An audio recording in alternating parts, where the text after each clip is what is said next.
right. This is the October 28th meeting of the Simon Fairfield Public Library Trustees meeting, and I'm calling the meeting to order at 6:35 p.m. And we do have a quorum. And first up is minutes from September. I will entertain a motion to accept the minutes. So moved. Second. Any changes or comments or discussion? Not from here. I don't think so. All right. All those in favor of accepting the minutes from September, say aye. Aye. Aye. Any opposed? Abstained? All right. The ayes have it. Unanimously. Moving on to financial report. As far as operational expenses go, we're 32.69% through the fiscal year, and we've only spent 30% of the budget, so kind of on trackish. But our repairs and maintenance and replacements budgets is down to $4,521 because we've paid Brian for all of the ceiling work he's done in the basement. So 74% of that is gone. And we can talk more about that later, but that's really just the biggest movement since last month. Other than that, everything's just kind of ticked along as expected. Is there any questions on that before I go to trustees? Nope. Interest is a little bit more. I calculated last month's interest. That's been reconciled. Building donations with interests account grew quite a bit because of the Friends of the Library Oktoberfest book sale turnover. Other than that, there's really not a lot of anything else to report. We spent down some of Rebecca's reserved archive money out of regular donations to buy fresh plastic wrap for that guy while we had it down. Looks good. That is that number is going down. This That looks a little clearer. Oh yeah, it does. It was wrinkly. Now it's flat. Yeah. So no matter where you look at it from, you can see it.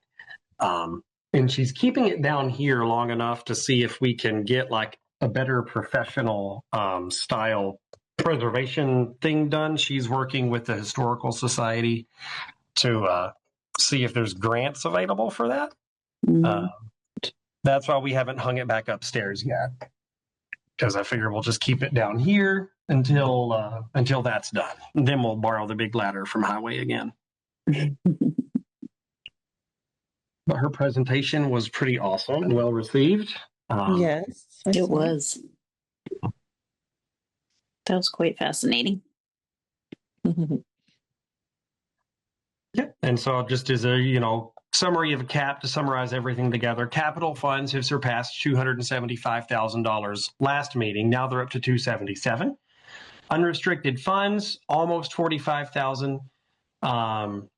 Archive expenses, Rebecca's got $680 still to spend. We've got $300 to spend on story walks. I just placed an order for the next 2, so that'll wipe out 68, I think, of that, because we can start spending that down and make it go away. And oh gosh, this thing scrolls really fast. $496 restricted to children's books, $312 to circulating material, and $10,000 in unspendable trust. So not too shabby. Looks great. Any questions before we move on? Can you tell me what you spent the money again? I mean, I just missed it. On the archival expenses, it went. Oh, plastic wrap for the Harrison banner.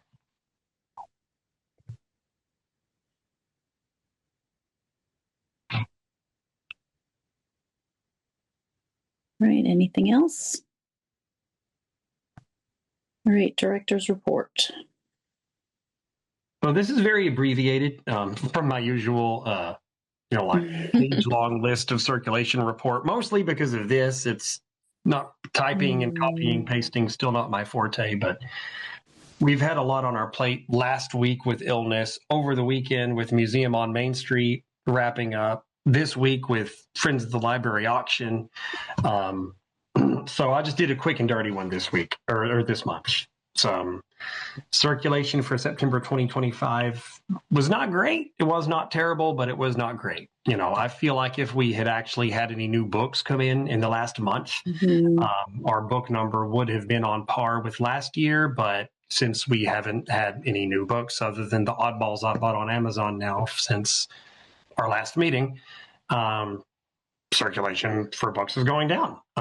Digital loans is going up because I've allocated some funding there, and it kind of evens out and comes out in the wash. But, our door count was high. And based on the door count being high, I would have expected circulation to be a lot higher. So people are definitely noticing the lack of books.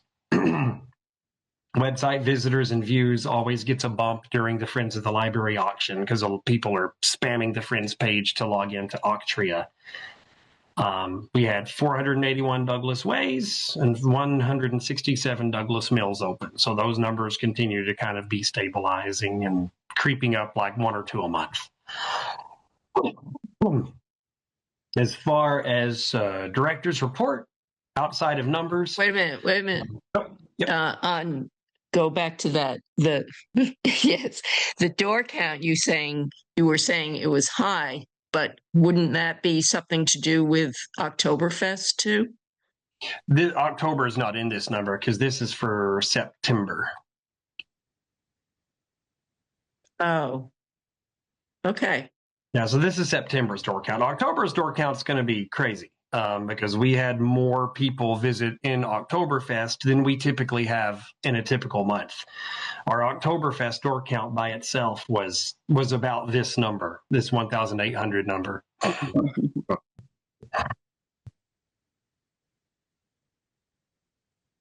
So October will have better news.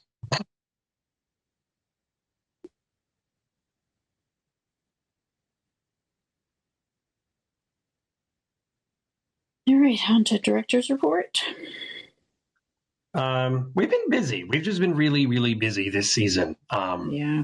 Me and the staff, we've went straight from EFIS to Museum on Main Street to Oktoberfest to the Friends auction. We've been trading back to school bugs back and forth the whole time while reorganizing and remodeling the basement. So we're kind of in need of a quiet month to recoup, clean the place up, organize, fix stuff, and reinvent collection development in the wake of demise of Baker Taylor. So I'm hoping that by next meeting we'll kind of have things settled down here. We're mostly moved back into the archive. It's got Gail actually ended up painting the floor. Don't know if you can see it. But when we moved the carpet, we saw that there was like concrete kind of disintegrating a little bit underneath it. So we fixed that while it was ripped up. And we've got the archival shelves mounted back over here, but we left a path. You can't tell because the pillar's in the way, but we just removed one bay of this shelving so that the air conditioner and heater has a path to blow air out into the rest of the room instead of just blowing straight on the back of the stacks and making a little pocket of warm air that no one has access to. But we were pretty much done with the archive. So the next big thing we'll be tackling down here will be the central room. After the Friends of the Library auction is over, we'll figure out what we can accomplish in there with the funds we have this year, and then start trying to make plans for upcoming years and getting the ceilings taken care of in there and then fixing that up. There's a lot of things on the agenda later, just some things that aren't anywhere else. A group of sixth graders wants to start a Dungeons and Dragons club at the library. So I'm advising them because this is something that kind of wanted to happen for a long time, but no one on staff knows how to play Dungeons and Dragons. So we've got a 6th grade DM with friends willing to come in. We're going to start trying to kick that off sometime on Tuesdays. Nice. Rebecca, with the help of a patron, and I'm hoping we can credit this patron for what he has done. But I just want to show you real quick what we've created on the homepage, because we have now a general informative page that has informations for where people can get meals, since SNAP benefits are going to be going away next month. So Oxford, Webster, Douglas, Southbridge, Whitensville, this captures a lot of this area. And there's even a calendar of where people can go on specific days of the month to get meals or food. And then there's a directory of pantries along the bottom. And we're hoping to kind of expand this, grow this. This patron's put a lot of legwork into just compiling all this information for us. We're hoping to get more in just to sort of address a need that is rising right now. And we're kind of expecting to, hit critical pitch next month. I ordered 2 magnetic whiteboards for the sign out front and some more letterings, or some more of the magnetic letters, so that we can switch signs out quicker. Right now, we only have 4. So if we want to update, here's an example. We needed to make a Friends of the Library soiree sign. So we needed to take down the Pisanki egg sign, but we only have 4 signs. So we had to dismantle the Pisanki egg sign, bring it in, build the Friends of the Library sign, put it out. Then 3 days later, rebuild the Pisanki sign. So with 2 extra boards and some letters, I'm hoping I can just be like, hey guys, I need a sign for X ready to deploy on this day. Please make it. And we'll be able to just switch them out without having to bring them in, have empty sign boxes for as long as it takes to fix them, and then take them back out. The winter stroll will be December 13th this year from 3 to 6. That'll be an hour earlier than it's been in years past, because they want to, from the 6 to 7 hour, everything's just kind of been winding down. All the stuff happens earlier, so they just want to move the schedule up earlier. And do we want to do Santa again this year? Weren't there several Santas last year? Did that I honestly confuse don't the know. kids? We were so busy here. I don't know what was going on anywhere else. No, there were. I think the Historical Society had a Santa, didn't they? I think And they had a the Santa, library had a and there might Santa. have been another one even up at BZ Nutrition, maybe. And there was a Grinch wandering around the street. Yeah, yeah. So does that confuse? I mean, I don't do anything with Christmas anymore. I mean, I don't it's think over so. for me. I mean, So, but I'm just curious if it's, and didn't yours get filled by a grant somehow? oh, we paid for it out of library grants last year. Okay. LIGMEG.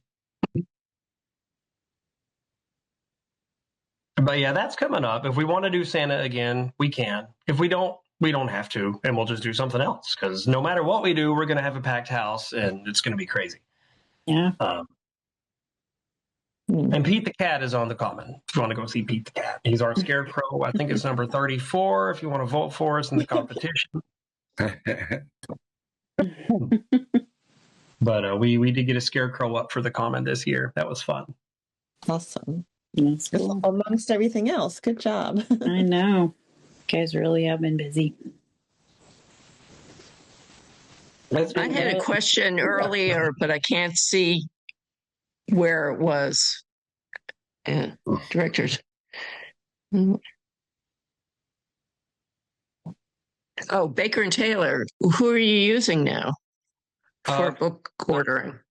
Ingram. I'm trying to move all of our ordering over to Ingram. All of our back orders and fresh orders I've been putting into their carting out, working with their sales rep to try to get us on a special plan, because Ingram's been slow to ship so far. They're promising it's going to get faster, There might have also been some kind of weird hold on our account from 15 years ago, involving long overpaid credits, which they've sorted out.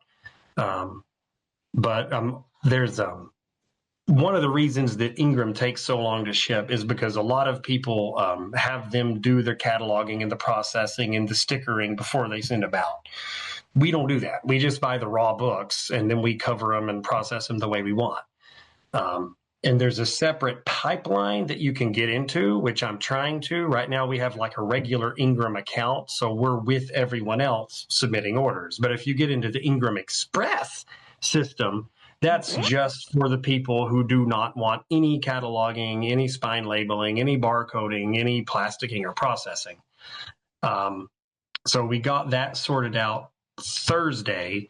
I talked to our Ingram rep yesterday, and he said that we should hopefully see some stuff shipped by the end of the week.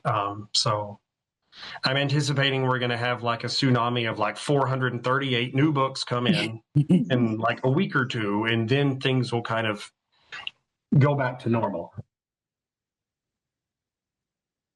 That's good. Follett contacted us today. They're now accepting library customers. They weren't for the first part of this kerfuffle because, I mean, a vendor can't just double their customer base overnight and fill demand. So Ingram, Follett, Scholastic all kind of had like stays, like we're not accepting new customers until we get some stuff sorted out. And now they are accepting new customers, which implies some things are getting sorted out.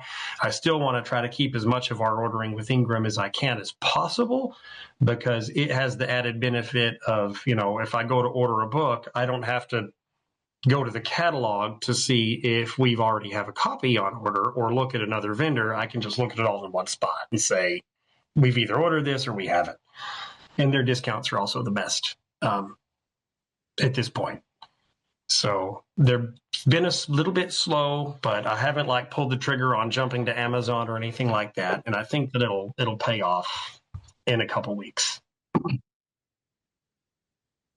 So what? Scholastic is an option, but their stuff is really like it tears up. Like Scholastic books are cheap, but they're made for the point of sale that goes to kids. So like you have a lot of staple bound, you have a lot of like really cheap glue bound, like they're not books made for circulating libraries. So that's not a road we want to go down, even though they're available. It's really too bad, huh? That's really sad. It's probably an old company too, Baker and Taylor. I mean, they've been the biggest book distributor in the United States since the 1840s. So Jeez. it's a huge shock. Yeah. That's awful. They were also, we were kind of hoping maybe we could just eke over to Barnes & Noble and, check out their stock. But Baker and Taylor was their primary supplier as well. So they've got their own problem. Oh, really? Mm-hmm. Is Brodart still around? Brodart is still around. They primarily do school stuff, and they have not been interested in accepting public libraries as customers. It's amazing. Like you've got lots of little niches. Like you've got the Scholastic catering to kids. You've got, Follett and Brodart both like cater to the K through 12 audience. You've got Abdo, which is like dudes running around in pickup trucks trying to bring you like suitcases full of sketchy books that they want you to buy based on like galley prints. And then, it's an interesting world. Wow. But we will lament the loss of Baker and Taylor. Yeah. And their cats, we've always been sort of into their, like they have the cute little cats as their mascots and stuff. And they were a good vendor, but apparently there was some stuff happening on the corporate level that shouldn't have been happening. And that combined with market instability, they just could not make it.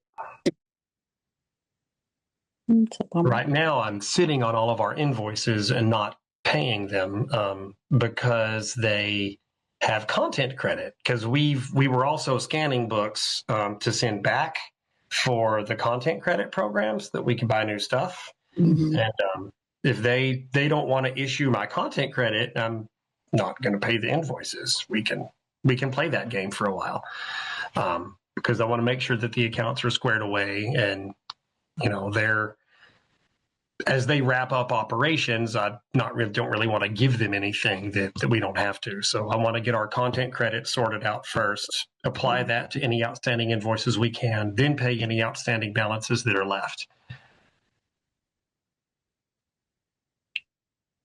Makes sense. It doesn't make the finance people too awful happy, because they want invoices to be paid on time and good relationships kept with vendors. But I think the relationship with Baker and Taylor is pretty much sunk at this point. So there's no reason to, I mean, there's might as well burn the bridge if there's nothing on the other side. Mhm.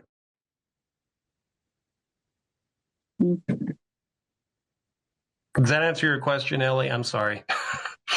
Sort of. I think I'll just do some research on what happened to Baker and Taylor, and did somebody buy them out? What's happening to all their stock and stuff? And they were supposed to get bought out, and then the deal just collapsed because $35 million of undisclosed debt came to light that they owed publishers. So I don't know what all's going on. They're not talking a whole lot, so it's all speculation on Reddit, pretty much. Yeah.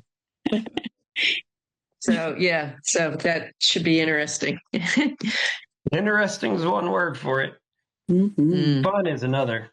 Well, I'm very happy to see the food resources. That was something I was going to bring up tonight in new business, but That Rebecca's already on it. that's great. So that'll be in our next Douglas Way and Douglas Mill Yeah. going on. That's awesome. All right. Any other questions or comments on director's report? If not, we are up to old business, accessibility, same old, same old. Same old, same old. So, do you have any updates? Suggestions of how to move forward with accessibility? I mean, this is part of our bridge stuff that we talked about at the last meeting. At the moment, I don't think that there's a lot of step forwards to be made. Everything is unstable. The construction markets are unstable. The bond markets are unstable. The state of the municipal budgets are unstable. I mean, FY27 is not looking great for the town. I've just been indicated that, it's been indicated to me that the library is not where anyone is going to go to look for cost savings. So hooray. Yeah. But, in terms of just the sheer uncertainty of everything right now, fundraising, I think, is the best way to go to continue to build what we have in our kitty, using our repairs and maintenance budgets to do things that are kind of getting us there slowly but surely. I mean, we've got the archive done, we've got Deb's room done, we get the center room done, and then the basement's ready, Yeah, it looks amazing down there.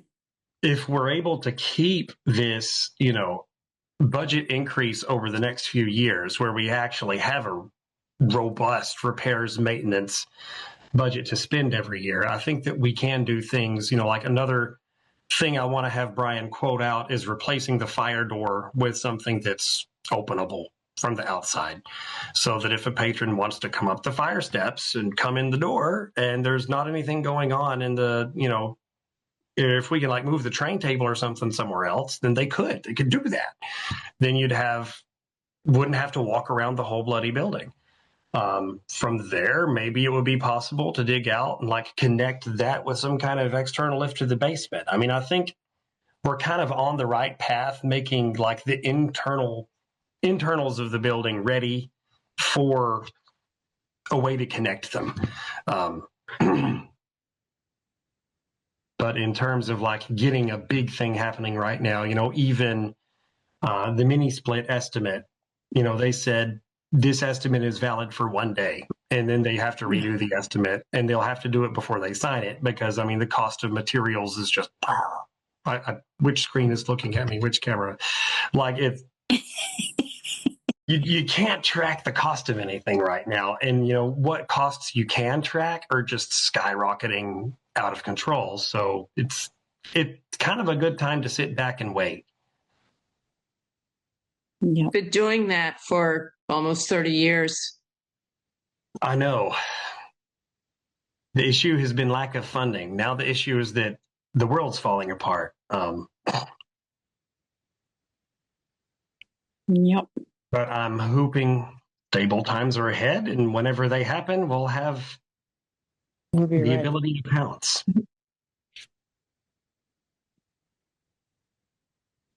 Because I don't know what kind of systems are going to come out of, you know, this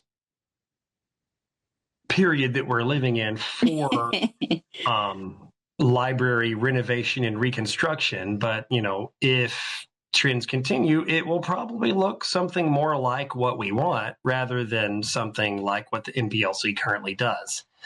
Because no one's going to be able to afford what the MPLC currently does come 4 years' time. And, you know, I think that, you know, one of the things that Matt talked about in our employee training is Douglas consistently finds ways to do things cheaper and often better than, you know, the bigger overarching institutions that want you to, you know, build out, do big things. Even if we want to do a small renovation, though, you know, like we just need more money. We need more money. Yeah. But I think that you know, like we're preparing ourselves for success down the road by getting it ready. Because once we have the, you know, the internal space is becoming more usable. It's becoming more open. It's becoming more accessible. And then eventually, you know, once we can just drop a bathroom in and the elevator, we won't have to worry about all the rest of this stuff, like, you know, the stacks maintenance, doing the floor, making the pathways, because that's already done. At least basement wise. Once we're done futzing about down here, then we can, you know, like address some of the upstairs stuff too. If we could lose a stack in the main stacks room, we could spread those out and evenly space them. They'd be ready to go at that point. We wouldn't have to do a major thing there. And I think that's the best we can hope for right now in this environment and climate. Very diplomatically stated.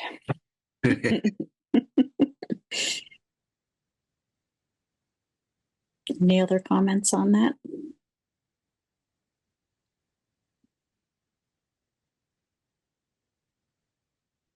All right, front steps, smaller bites.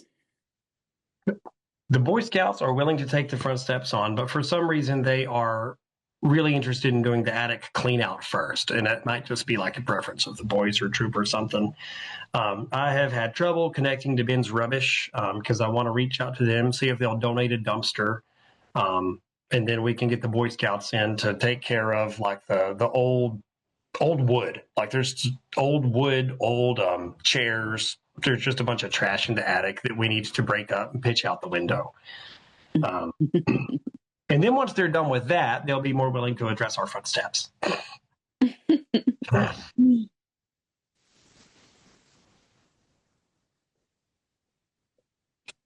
right, on to mini splits.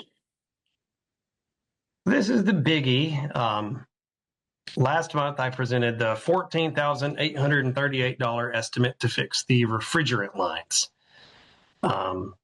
I discussed this with Matt and with Gene, and they agreed that, you know, whenever we agreed to turn over the $5,000 to make available at Fall Town Meeting, that was because we can't really transfer it to our own operations. But an exception for that is extraordinary repairs. So that $5,000 that we voted to make available for transfer at Fall Town Meeting is actually going to go from our personnel budget to our operational budget. That's still not enough to cover the repair. That gives us $9,521 total left in our repairs and maintenance for the year. When the estimate is 14,848. So my proposal to the trustees would remain the same as it was last month.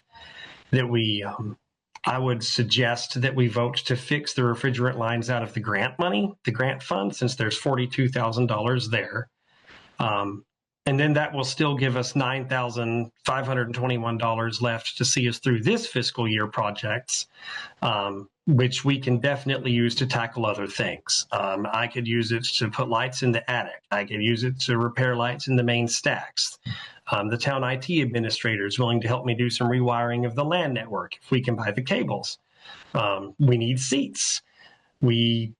With $9,000, we could start making progress on the central room downstairs and seeing what we would need to do to make it a public space, because we've got a sink that needs knocked out. We've got walls that need painted. We've got ceilings that could use the same kind of treatment we've done here, which I guess I could just flip this up. Look how pretty that is. Yeah. Nice Compared to looking. what we had before. And it just makes the quality of these rooms so much better. But, the idea is as long as we spend this $5,000 that they're transferring to our operations on repair issues, they don't care if we use the repair money out of grants because it's still kind of using the money for the purpose it was intended. And we will run into that much of repairs and maintenance by the end of the year. I can guarantee it.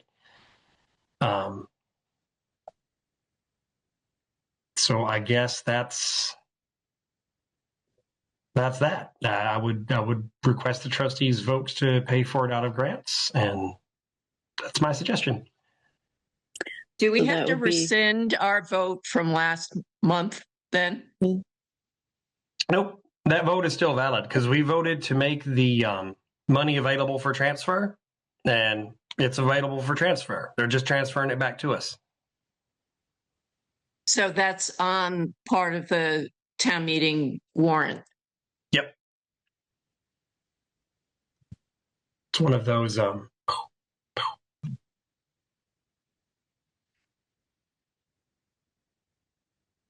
show you actually.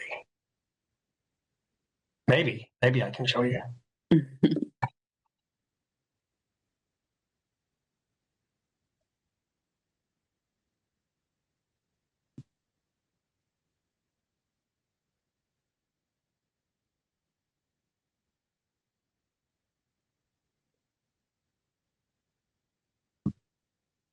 So increase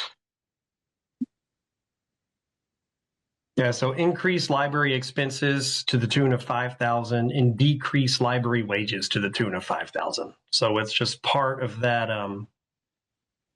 Article 3 Okay. budget transfers and amendments. Okay, thank you.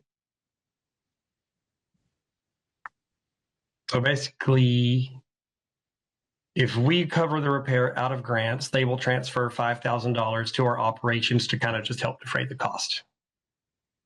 Okay. So you're proposing the 14,838 from grants. Yeah, LIG, MEG. All right. Does anyone want to make a motion?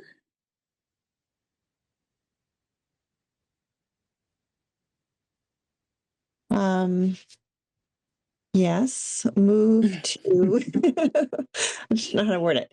Move to transfer 14,838. Is that what we're doing? Mm-hmm. It's not a transfer. This moves to approve. How about move to approve up to $15,000 of expenses out of LIG, MEG to pay for. Here, you want me to type it?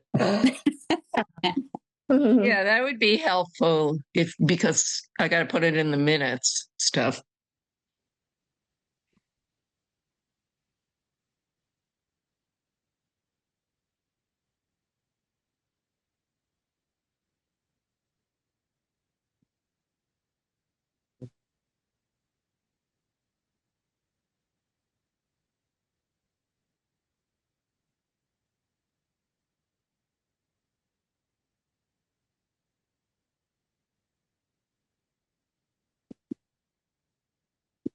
How's that? A motion to approve up to $15,000 out of LIG MEG grants to pay Renault to fix the library's AC refrigerant lines. Yes. Want me to say it? So I present a motion to approve up to $15,000 out of the LIG MEG grants to pay Renault to fix the library's AC refrigerant lines. Second. Whatever else. All right. Any discussion? I have something. I'm not in favor of this, but it's because I am in favor of the repairs being done, but I think the amount above what you're doing, I mean, this is pretty extensive. And so I think the only whatever it is 9521 minus from 14,838, that's what should be used from LIG MEG. I just, it's too quick for me and to be presented with this that hasn't been planned 25 or 30 years ago, like accessibility has been. It's just moving that much faster that I think is the correct way, and that all of a sudden that you have in the last several years repair and maintenance budget. I think it's very nice that you do have that, but I think this is excessive in what should be used. So that's my negative thing, but that's me. I'm sorry. So I asked if this would not qualify as like a capital or like reserve fund transfer or something, and Matt and Jean both said still just qualifies as operational repair and maintenance because that's how they treated it at town hall. Mm-hmm. So I had that fight.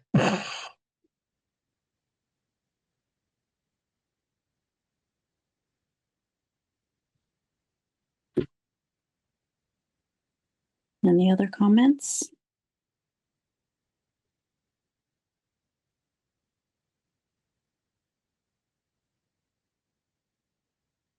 I mean, it's kind of a bummer, but I don't know what else we can do.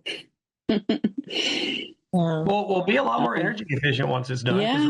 We're leaking refrigerant all over the place. Yeah, and it would be nice to have the $5,000 back for sure.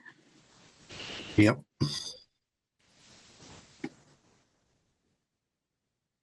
All right. Shall we vote? Yes. All right. Everyone in favor? Aye. Aye. Aye. Opposed? Aye. Abstained?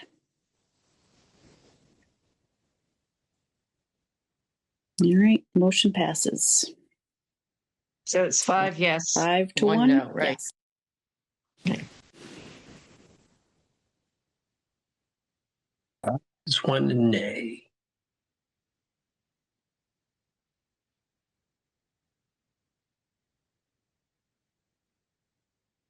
All right. Other, see the tail end of the previous section. Yeah, I want to see how many of these things I can knock out with our repairs and maintenance budget. Those all sound good. Carpet cleaning. Yeah, the children's programming room has gotten bad. There's stains. It's smelly. It needs some professional work. I'm afraid to do it myself because it's carpet tiles. Yeah. And you can't run like just a regular type of machine over that. It's got to be done a different way. Yeah.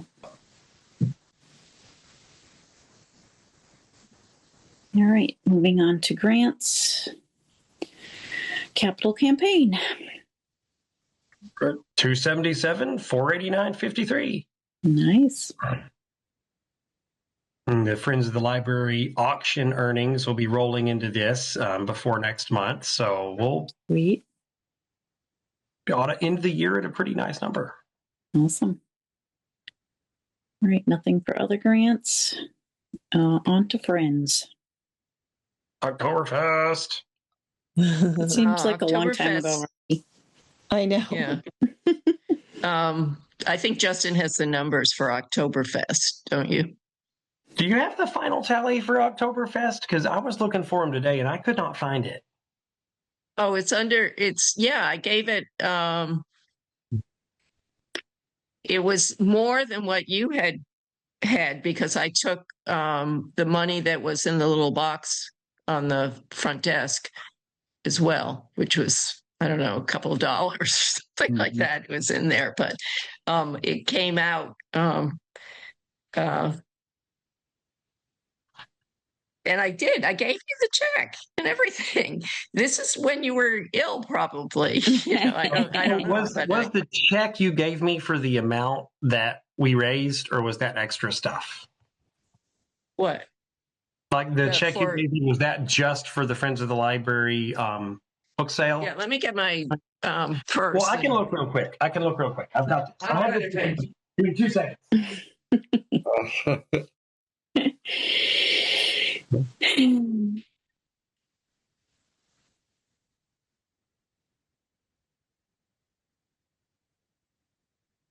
Okay. Hopefully your accounts will match. It was $1,133.92 because it's the donation box had actually 76 cents in it. So I just added that to it. So it was Oktoberfest brought in $1,133.16, and then 76 cents was in the donation box. And so that brought it all to $1,133.92. And that went to the building fund. So that was 0.92. Yeah.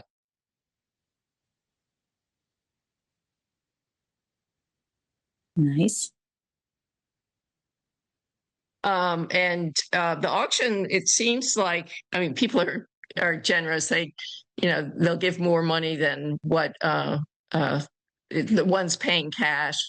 They'll give more money to the Friends for a winning bid, and that's always exciting to experience. That they really are generous with it. So. But I think we did pretty well. There was one person that was bidding on a lot of things that hadn't been bid on at the end of the auction, just for the sake of doing it, because you could get them really cheap then. So it's that generosity was happy too. That particular person had showed us this painting that might be, I think she ended up paying $50 for or something like that, but it might be worth, like over $1,000. And so she's going to pursue it, and she has some connection with the art world. So that will be exciting. That's nice. But we're, as far as I haven't deposited any money, and I think it's hidden in Justin's office somewhere, but hidden somewhere in the library. We'll see. Not necessarily. Yeah, it's somewhere in the library. Exactly. So that was, I'm excited about it every year. I think it's a good fundraiser and it's worth doing.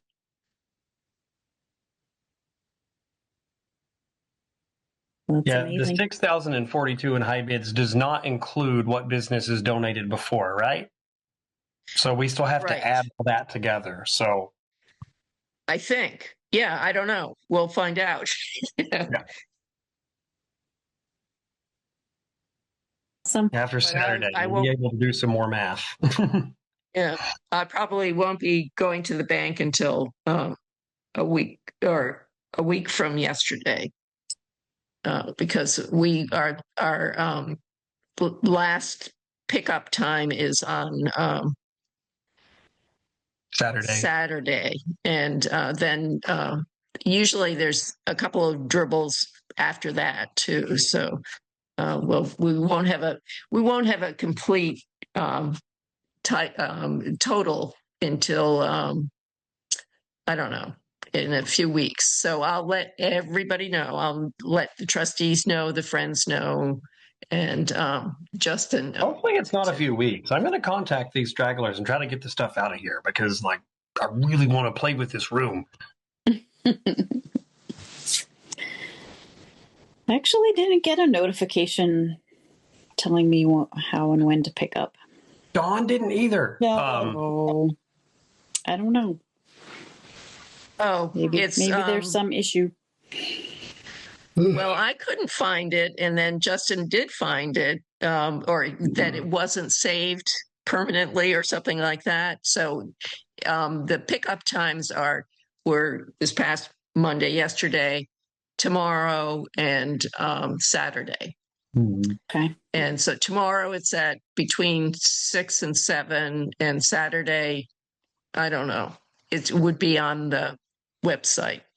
Okay. Yeah, Under they're on Friends. the Friends website. Okay. They're on the Octria website, and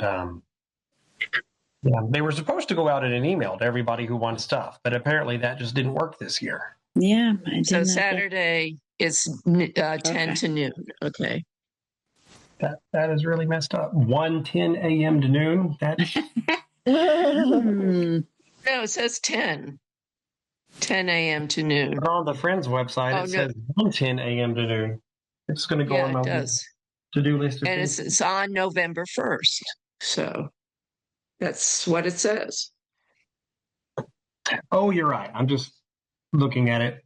Man, I formatted that terrible. I don't like the way that looks at all. Anyway. All right.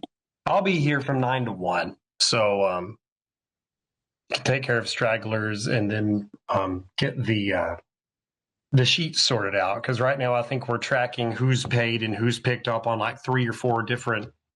Yeah, and that's what I put a sticky thing on one of them and said, "This is the we're using. We're not using anything else, you know." And then I try to write down that this was It's too paid late. with I've got a credit mess to card. clean up.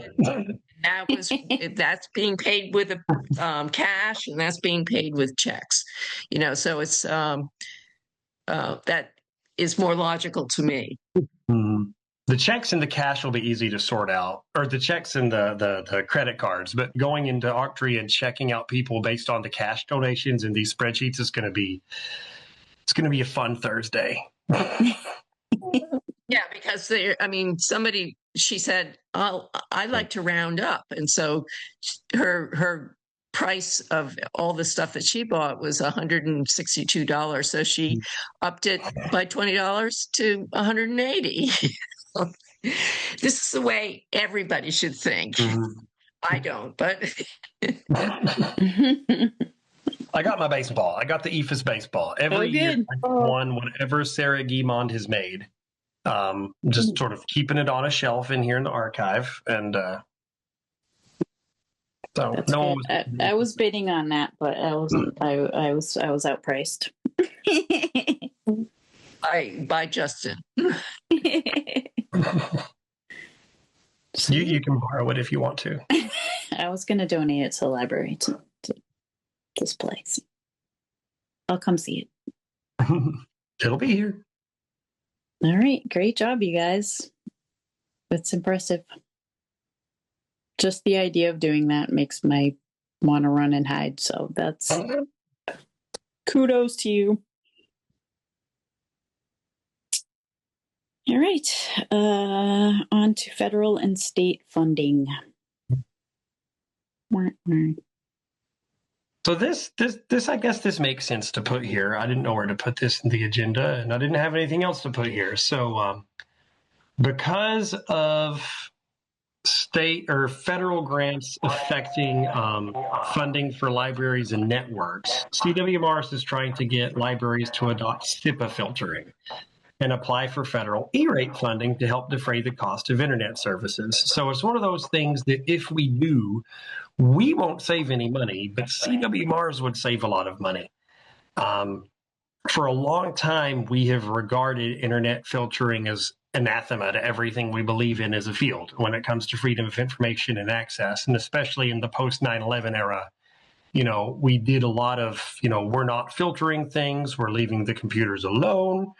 But the game's changed a little bit because the filters these days have gotten a lot better at not filtering out content, but just filtering out sites that are not really safe for people to be on, of which there are a lot more than there used to be. And people are using a lot of different kind of devices now. So like it's hard to keep people from, getting to places where they don't want to be. And especially with all the scamming and the social engineering and the hacking and everything that's going on, CWMRS is encouraging libraries to do this. Haven't decided yet whether or not it's something that I really want to pop, and I think it's worth a trustee conversation as to whether we want to filter our internet in our building and to be in compliance with these federal restrictions so that CWMRS can get a discount on our internet line.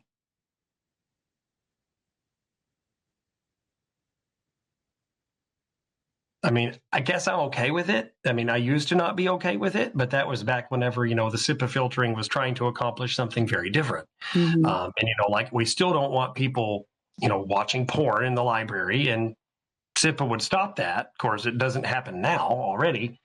But, I guess the thought is this might keep users from getting hacked by going to, fake IRS websites when it's time to pay their taxes, or uploading their information to, sketchy payroll systems, which are spoofing their actual payroll systems or whatnot. And if CWMR's leadership is this on board with it, then I guess I kind of am too. So each library would have to decide?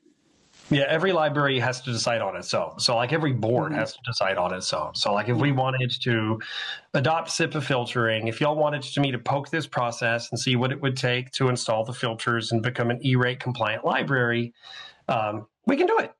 But I would need your vote to do that or not to do it. What does MBLC say about it all? I think of CWMRS as not sort of the voice of libraries. They're the voice of cataloging and access to, that type of stuff. But but MBLC, I would think, would be, what is their take on it all? They haven't given a take. MBLC hasn't talked much since early in this process, back whenever, when was, I think, like the 1st of September was their last big email news update, and it had to do with awards and things rather than anything that was going on. I think that they're taking very much the technocratic side of things, and the commissioners also drive the MBLC, and we have library commissioners right now who are saying, you guys should stop being naive and just stop asking for funding. And stop advocating for funding because the state has bigger needs than to worry about library networks.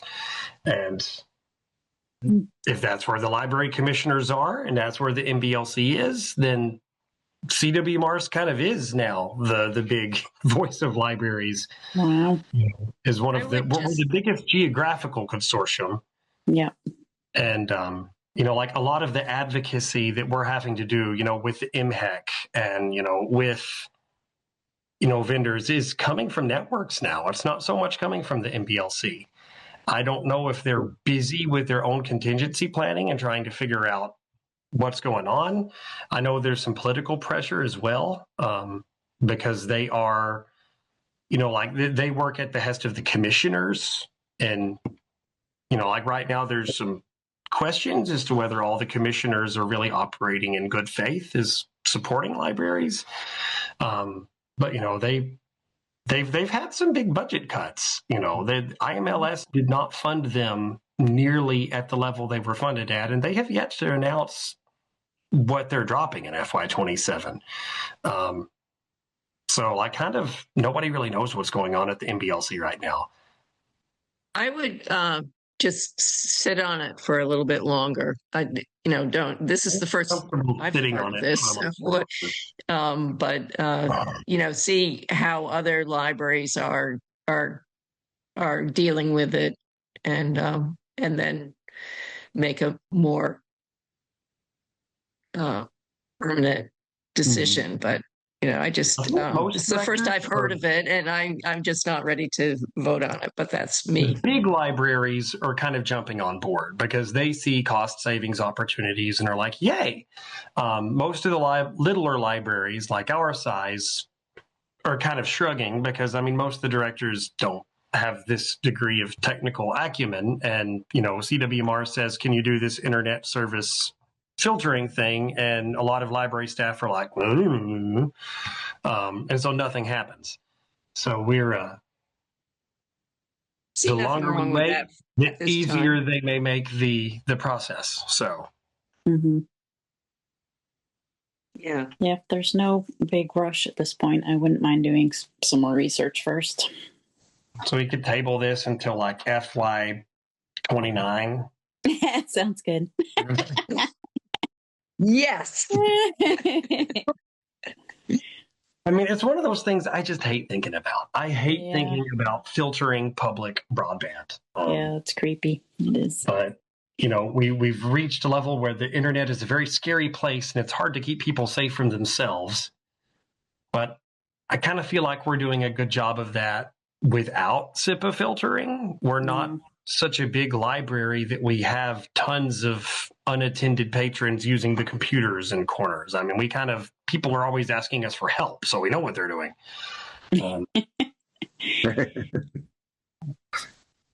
So I don't think we need this. I think it could save CWMR's money, but it's early in the process, and also, I'm fine not complying with any federal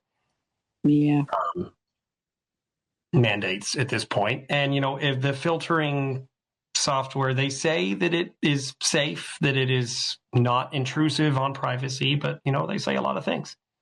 Yeah, with AI, who knows? Yeah.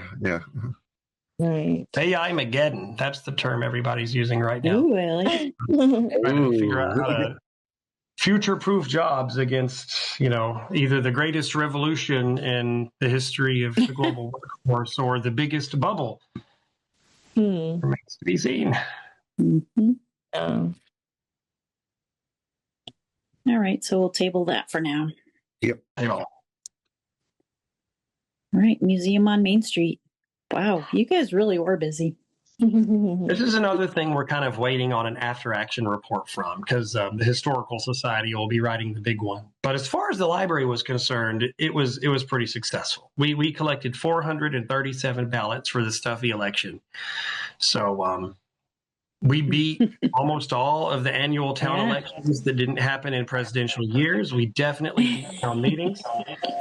Rebecca got pictures of Baldy in the town administrator's office yesterday morning, issued his proclamation that, unlimited screen time is a right now, but it's documentaries. Surprise.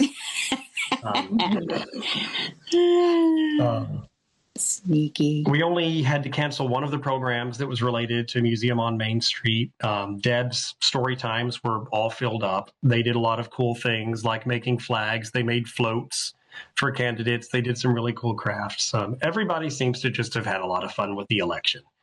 I don't know how successful the exhibit was at Town Hall. I don't know how successful the rest of the events were. Rebecca's banner presentation was, had a decent showing. And, 437 ballots for stuffed animals, I think was pretty great.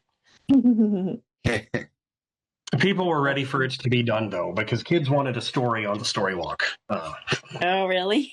So that was like Monday. It's like, we're putting out a story. That's good. But yeah, we can breathe easier now. This is over. Yeah.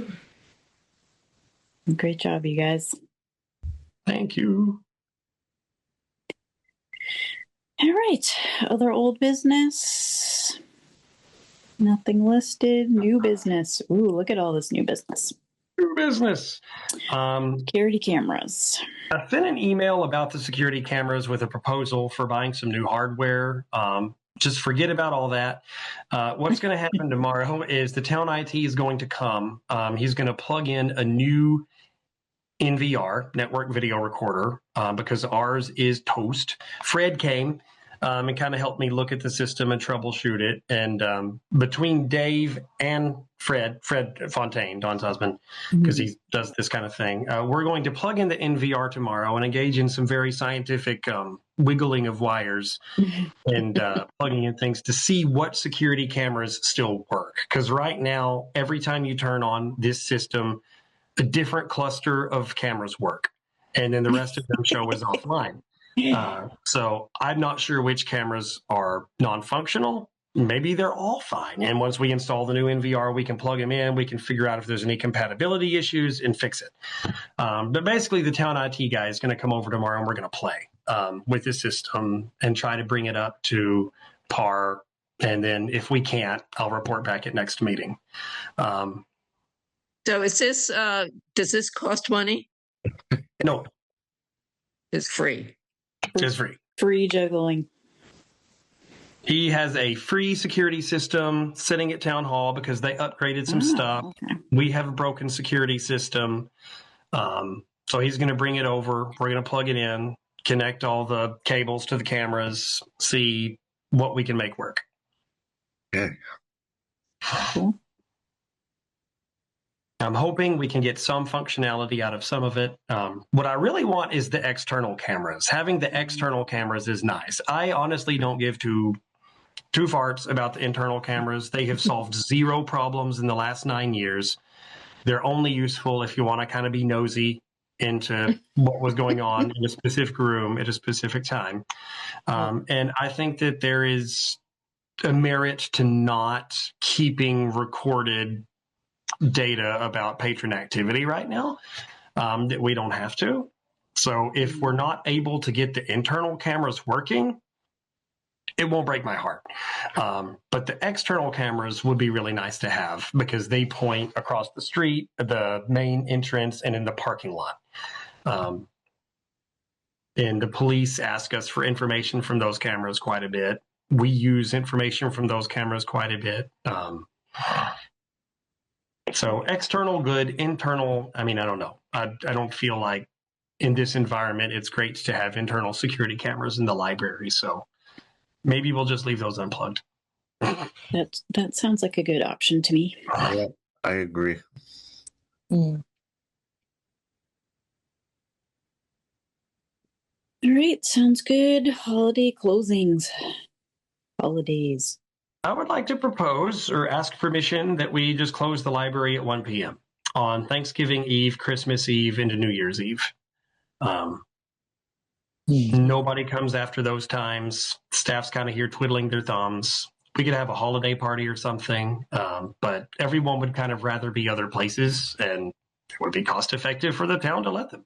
Absolutely. Okay, it is cost effective because nobody would get paid for these closings, right? Yeah, most people just don't want to work those days. Okay, but they're not they don't have to take vacation time. They just won't be paid for those hours, right? Well, the full-timers I would offer to let, like, why don't you use your vacation time so that you get paid? Because you've got the vacation time and I don't want it hanging around on June 30th. Please use it. And that's what I'm going to do. And I think, Deb, Gail, and Rebecca probably will too. And then the part-timers just won't have their shifts.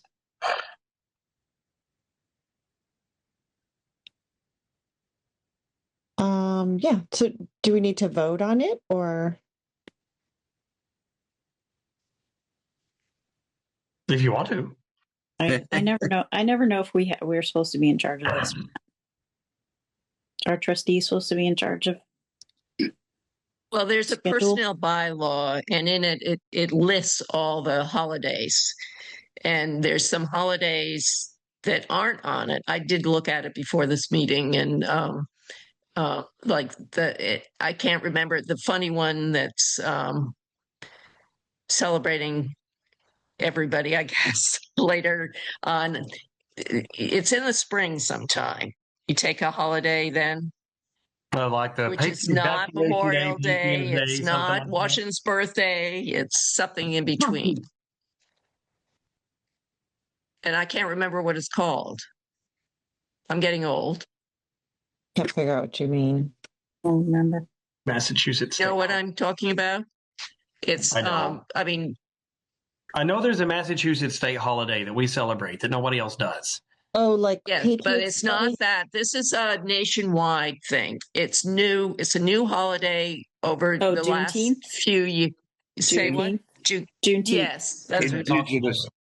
And that is not in the personnel bylaw. So somebody should tell Matt that perhaps he should update that,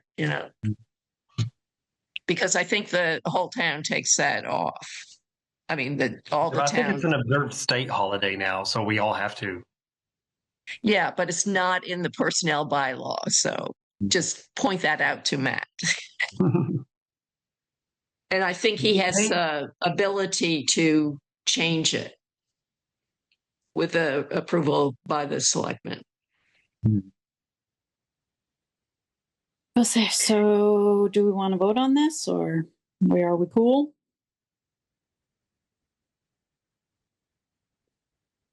I don't see why we need to vote, honestly. I mean, as long as nobody has a problem with it, I don't think we need to vote. All right. Anybody have a problem? Nope. No. Speak now, forever hold your peace. All right. That sounds good to me. Other new business looks good. FY27 budget. I've met with Matt to ask him what we should expect out of FY2017 because it's looking kind of crazy. He says plan for a bottom line of exactly what we would have expected along our normal kind of track on the spreadsheet. So he's expecting a bottom line of around 431,180. This year we're 417. So, I mean, saying that we're going to have a budget increase this year, and indicated that there's not really much need for me to go deep into contingency planning because if the town does have to make up budget numbers, the library is not really the place where they're going to be looking to do it. Great. So I've got a bottom line to work for, Awesome. and that's great. It's a great bottom line. That's fantastic. Douglas is in a good spot. None of my peers could tell you this story. Who would have thought? Little Douglas. All right, cool. Well, I mean, we've had a lot of economic development. We've had a lot of new growth. And like all of the projects that, we've been kind of hoping to funnel that money into as a town have not come about. That's true. So like, like this whole, like fire department, police, public safety complex, like they were planning to spend all that money. Well, that ain't happening. So, oh man. Yeah. Without that capital, expenditures happening, then, like there's more for the operational side. Yep. I guess. All right. We'll I don't take know. it. Not my pay grade. Yeah. We will take it. But this will be a good number to shoot for. I'll be able to integrate, the friends want me to integrate some expenses into our operational budget this year, like delivery. I want to take that over. And then look for some other things. And then if we do have to cut, we have the big maintenance and repair budget, that we can dip into because we're basically using that as kind of a capital budget to make all of these incremental improvements that we've wanted to that just aren't big ticket enough items to register for the capital committee. And so yeah, we're in a comfortable spot for FY27 so far. That's great. And that's all I Right, got. next meeting, how does that relate to Thanksgiving? It is the Tuesday before Thanksgiving. Tuesday before.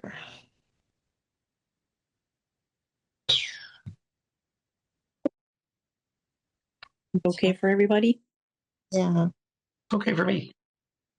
Works for me? Yep. All right, cool. I will accept a motion to adjourn. So move. Second. Second. 7:45. All right. All Hey. those in favor? Aye. Bye. Aye. I assume no one's opposed. Meeting is adjourned.